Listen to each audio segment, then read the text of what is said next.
don't deal in that paranoia world. I don't deal in the world of punditry that says, "Oh, let it go. It's not, America's fault." You want a worldwide depression? You want everybody in America paying $10 for a gallon of gas and not, $30 for a hamburger? Then you let these guys run wild, because that's what'll happen. All right. So there's this idiocy, and I'm starting to lose patience with it. On television every night, where Putin's not that bad a guy. It's Biden's fault that this is happening. It's not Biden's fault this is happening. Did Biden make it easier? Absolutely. Did everyone on the planet know he was going to be a weak president? Well, if you didn't, you're a blanking moron. All right? But 80 million people voted for him. That's on us. Are we going to learn a lesson from that? I hope so. You put a weak guy in, you got the Civil War. You put a weak guy in 2020, you got Putin running wild. Okay? Are we getting the message? No more weak guys. No more progressives. No more Green New Deals. No more. Or you're going to live a life of misery, and your children are going to be in chaos. Do we all get that now, please? But you don't blame Biden for what Putin is doing. That's stupid.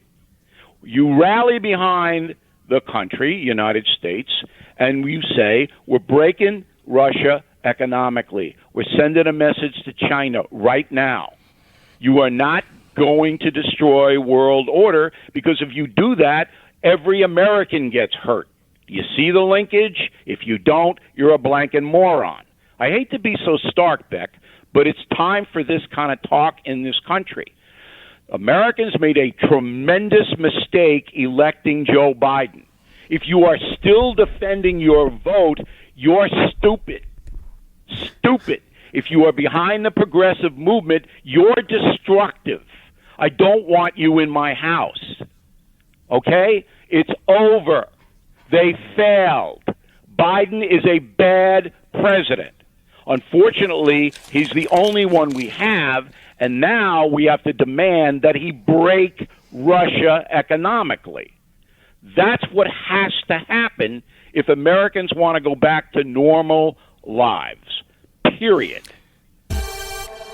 So, Bill, I want to ask you, first of all, have you ever heard, except in like World War II, a president say that these things are going to cost the American people? I mean, financially? I've not heard that from any other president. And what he was talking about was gas prices and everything else. And it is going to cost us. I mean, no doubt it is. And this is a foolish, ideologically driven policy of trying to strangle the fossil fuel industry in the name of climate change. Mm-hmm. When you have, and I don't know whether you noticed this or not, but last week, China and Russia made a deal for coal, where Russia is going to ship thousands of tons of coal to China, who's building 5 new coal plants for energy. A week. And we're destroying our fossil fuel industry here, and they're doing that? I mean, this is the kind of stupidity that's driven by the corrupt media, Hollywood, all of the places where you hear it. That's just incomprehensible.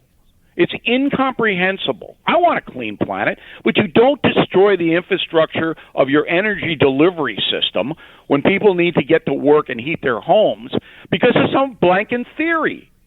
Okay? While the other side of the world is polluting the hell out of the planet.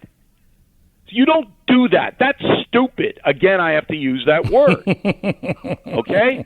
So now... But it's true. Again, 80 million Americans voted for this man, and he goes on and goes to tell you, my stupidity means you have to pay more money for fuel. That's what he should say. It's not all Americans have to sacrifice. It's my stupidity is causing your bills to go up. That's the truth, is it not, Beck? It is.